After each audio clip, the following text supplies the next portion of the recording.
This is Miss Bell. I am going to give you a review of the elements of and principles of art that we've covered in class this week.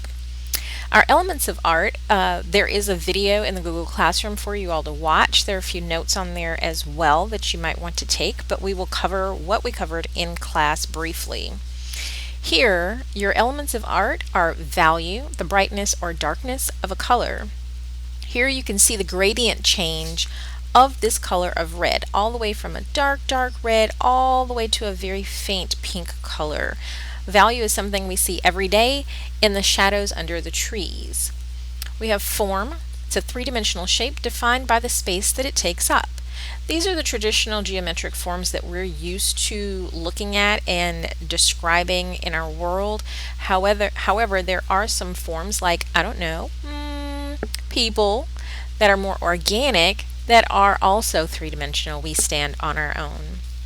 Line. Line is a recognizable path created by a point moving in space. It can vary in thickness, direction, and length. We see lines all the time when we write, when we type, in logos. Lines are everywhere. These are a few different line types. Those are not all of the line types though. And you can see here that there are some thickness variations in lines. Color. Color is reflected light of an object. There are many different colors in the world around us, and the ones that are the most important are usually the ones that keep us safe, like stop signs or yield signs, red lights, or green lights. Texture, the surface quality of an object.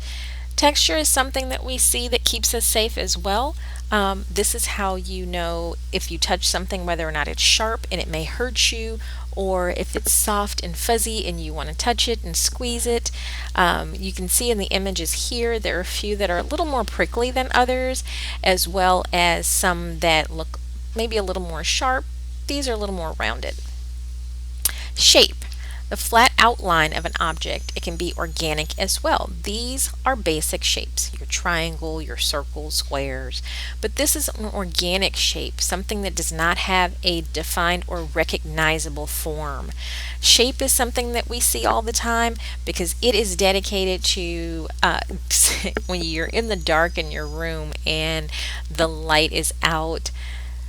You can see the outline shape of your dresser or your shoes on the floor, and that helps to keep you from falling over and hurting yourself.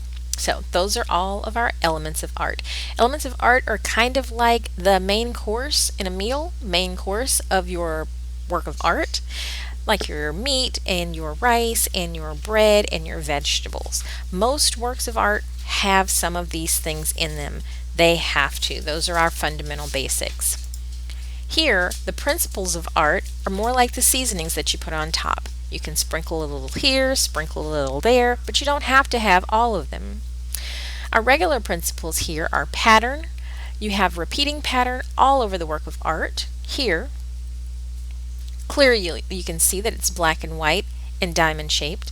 Variable patterns, they still have repetition, just not always symmetrical.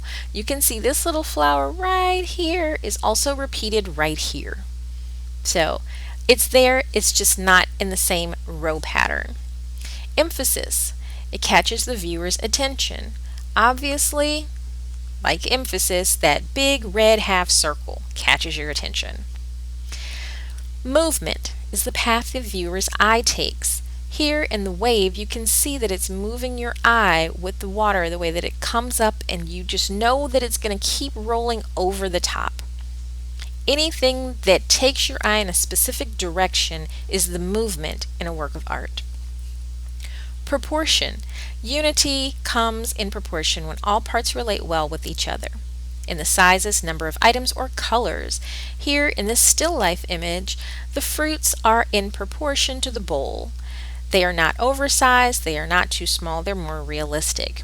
Here, Bart's nose is too tiny, the ears are too tiny, the arms are too tiny, the legs are really skinny and long, so there are a lot of things that are out of proportion. We recognize those things really quickly. Balance. Balance is the distribution of visual weight, whether it's symmetrical, asymmetrical, or radial. Visual weight that is symmetrical is obvious if you fold it in half.